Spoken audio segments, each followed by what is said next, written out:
Semuanya sudah diatur oleh Allah, semuanya sudah dijawab oleh Allah. Ketika Nabi Muhammad sedang menunggu itu, tiba-tiba kemudian Allah memberikan jawabannya. Apa itu? Kamu pasti hafal ayatnya itu ya. Innallaha la yastahyi ayyadriba masalah ma ba'udatan wa ma fawqaha. Gusti Allah lo gak izin menciptakan contoh sebagaimana Allah menciptakan nyamuk atau yang lebih dari nyamuk, lebih parah dari nyamuk apa wis. Gusti Allah itu tidak izin menciptakan seperti itu. Di mana letaknya sekarang? Di mana letaknya sekarang? Nah, ini luar biasa ya. Kalau kamu melihat mukjizatnya para rasul, Nabi Musa itu mukjizatnya apa coba? Tongkat. Tongkatnya itu sakti mandraguna, ya toh? Dilempar sudah diulo. Dipentungno namanya lautan bisa terbelah, laut merah itu ya. Macam-macam lah pokoknya. Tongkatnya Nabi Musa itu luar biasa. Nabi Isa mukjizatnya apa? Usapan. Makanya julukannya Isa Al-Masih. Ya, Isa sang pengusap. Jadi orang wong pincet dikene mejet, melek matanya. Maka diceritakan ada orang pernah mati diusap urip. Bismillah, itu mukjizat. Bukan berarti terus nguripno dadi pangeran. Pangeran oke sing wong. Ono tae yo ngisi, yo ngono pangeran apa kuwi. Lah yo wong ngising to? Ngising itu apa nih? Gedang goreng kan? Lah iya. Begitu. Lah tapi ini keyakinan kita. Adapun ada keyakinan yang lain, ya monggo kita nggak mau menyalahkan itu, terserah itu keyakinan beda-beda ya. Terus nabi-nabi yang lain, Nabi Soleh itu mujizatnya apa? Onta, ya kan? Yaitu ontanya Nabi Soleh itu lahirnya dari batu. Jadi sebelum Sunggokong itu terlahir dari batu, itu sudah ada cerita itu. Yaitu ontanya Nabi Soleh. Kan Sunggokong diceritakan lahirnya dari batu, ya kan? Di Islam itu ada itu, yaitu Nabi Soleh. Dia punya onta andalan yang terlahir dari batu. Yang mana onta itu tiap hari itu keliling dari satu kampung ke kampung, dan keliling dari satu rumah ke rumah, dan dia itu ontanya selalu mengeluarkan air susu dan itu tidak pernah habis. Sampai kenyang itu terus itu. Tapi itu kan mukjizat yang kita hanya dapatnya cerita, toh? Betul enggak? Beda dengan mukjizatnya Nabi Muhammad, yaitu mukjizat berupa Al-Qur'an. Makanya Al-Qur'an itu disebut sebagai mukjizat yang paling besar di antara mukjizat-mukjizat yang pernah diberikan kepada siapapun di antara nabi ataupun rasul. Loh, Al-Qur'an kan cuma bacaan, Pak. Al-Quran itu artinya sesuatu yang dibaca loh, artinya ya, yaitu firman Allah yang diberikan kepada kita supaya bisa dibaca, supaya bisa dipelajari. Lalu itu mujizatnya di mana, Pak? Begini, kau usah repot-repot. Ya ayat tadi yang saya sebutkan. Innallaha la yastahi ayyadriba masalan ma ba'udatan wa ma fawqaha. Sekarang saya tanya, kalau Nabi Musa itu membelah laut, kalau bukan karena dasar iman, kita bisa percaya enggak? Enggak kan?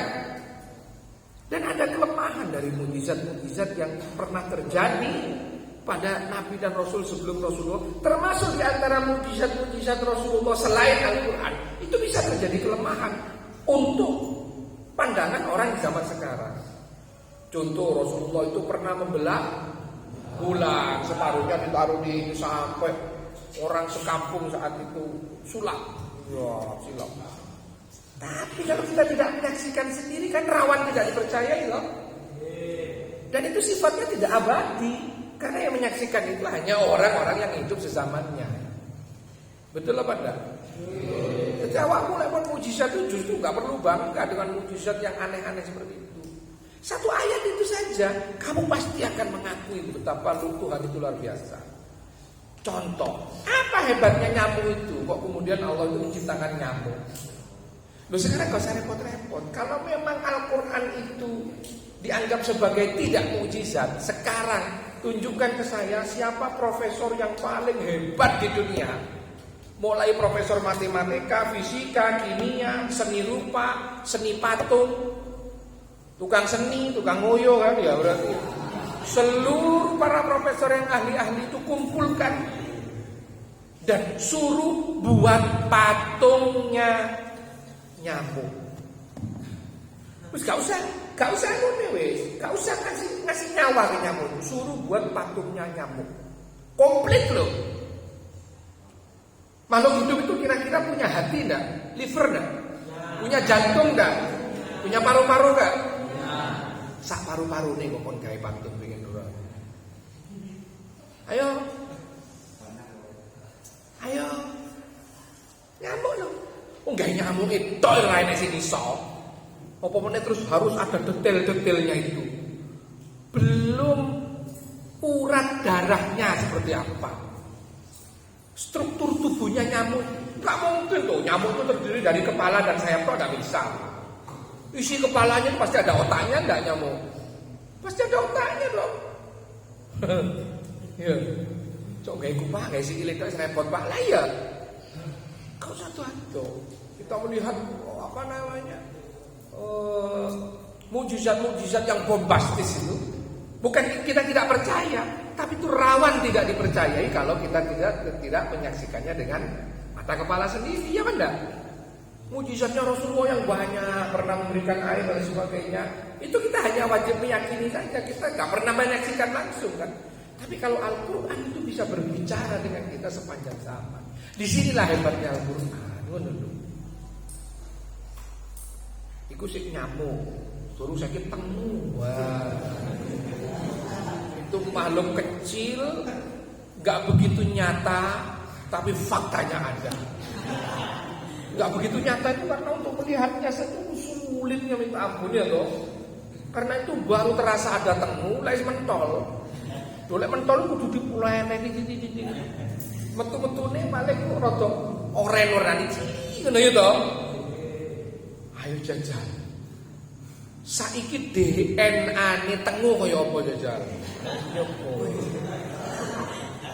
Tengu kan mesti punya DNA kan? Dia juga punya keluarga besar. Ini tengu Afrika misalkan gitu ya. Ini tengu Papua, ini tengu Kuturejo mungkin. Ada tengu yang bangsanya Madura misalkan gitu kan. Yang bangsanya Jawa. Dia lek kabare lek misalkan gitu ya.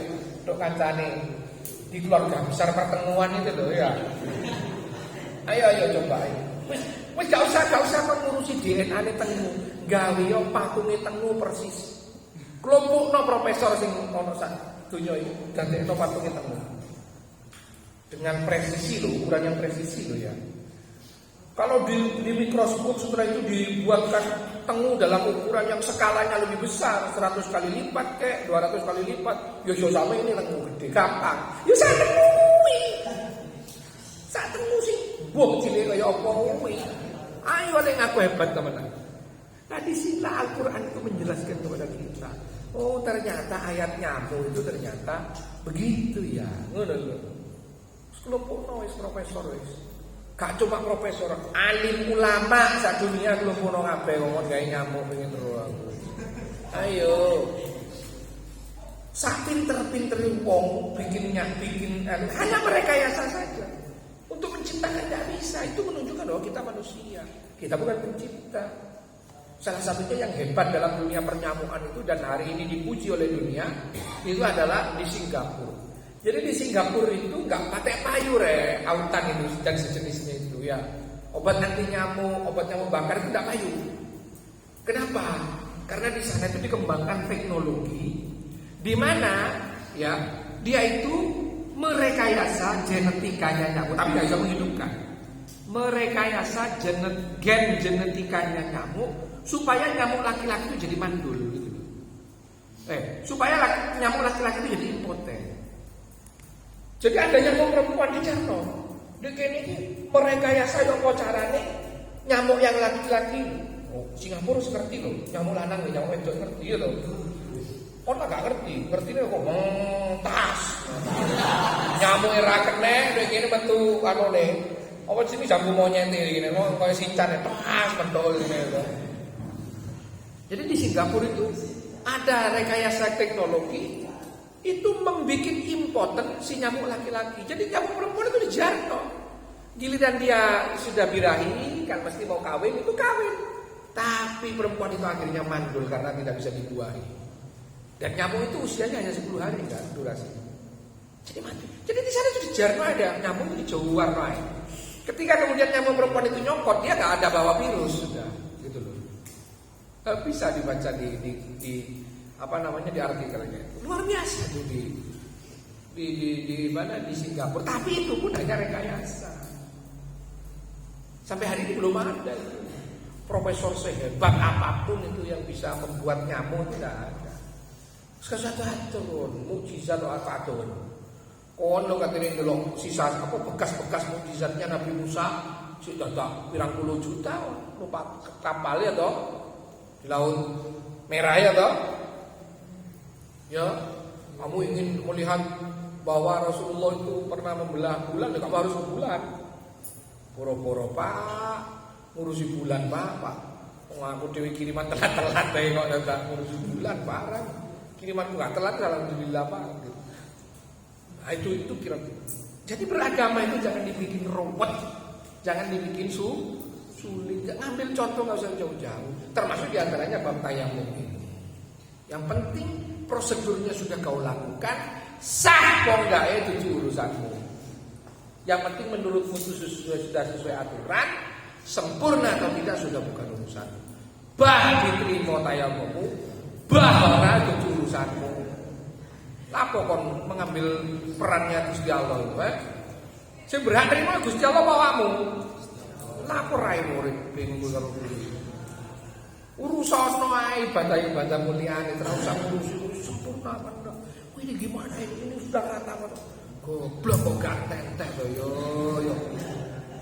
Saya ngaji saya mana to goblok ini harusnya berkurang harusnya. Begitu. Kalau itu diterus-teruskan perasaan seperti itu ya, maka dia akan terjatuh ke dalam godaan yang bernama was-was. Sementara was-was itu sudah positif itu berasal dari pekerjaan paham kan setan. Akeh sing was-was kok gak ngene ya. Jangan dalem ning ndase kuwi cedhek yo. Ki jo suwe-suwe kowe, kok nek pasal pembunuhan tidak berencana kowe yo. Ya ono kancamu sing was-was itu carane gampang, cekel bareng-bareng ndase delepno iki banyu. Tapi dijamin rek, dihitung berapa detik, 10 detik angkatan telat titik kon malah aku katut-katut nyambangi nang penjara Lowok Waru ngono ya to. Ada ustaz mengajarkan delepno ndas sing ngaji gak tepat ya. Jadi delepno ngene, misalnya 5 detik diangkat, kapok kok ndak kamu. Apa namanya was-was delep no meneh 7 menit angkat meneh lek kon sing gak gelem kapok tambah 10 detik delep no ngene bosok didelepno ngono terus kamu iki piro iki 15 detik ya tak tinggal SMS-an sik kaku temenan macam-macam ae waya 15 detik kleru ya to 1,5 menit ayo buyar innalillahi kancamu sing delepno iku wis getun-getun mate kancaku kanca-kanca lek alhamdulillah tegesan model-model RB ya Rai Badokan